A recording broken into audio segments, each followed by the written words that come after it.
कितने पैसे दे के आई? मैं 2,15,000 कितने दिन लई? 21 दिन लई मुल्तानों आई।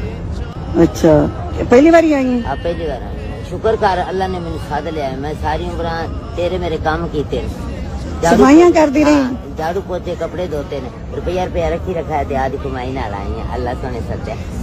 तू अपनी कमाई मेहनत मजदूरी करके आई है, तेरा तू साढ़े तो बहुत अगे पहुंची है। अल्लाह ने तेरा कबूल किया। 2 साल हो गए फौत हो गया, औलाद है घर वाला कोई नहीं तो बच्चे भी कोई नहीं अल्लाह ने अल्लाह ने दिते। दिते तो लोगों दे अच्छा 4 बच्चे अल्लाह दिते। 5 साल का हुआ तो 2 धियां तो 2 पुत्र। 5 साल का हुआ तो ले ले 5 साल। शुक्र है उसकी दात दा, जिथे वो रखे, जिथे वो रखे। मुल्तान शहर के मुल्तान पिंड? नहीं, सूरज में आनी मुल्तान दे विच सूरज में आनी सूरज शिया में। शिया सूरज में आनी। अच्छा अच्छा उस अच्छा, पिंड दिख रही है तो उस किराया भारत जानी है। रस्ते ते 30 रुपया सुबह, 30 रुपया शाम। माशाल्लाह। किसी के कपड़े धोते, किसी के भांडे मांजे, किसी की सफाई की।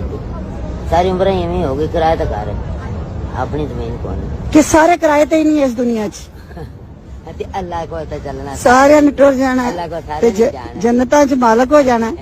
सुभान अल्लाह। सुभान अल्लाह, सुभान अल्लाह। मैं तो उससे बड़ी खुश हूँ।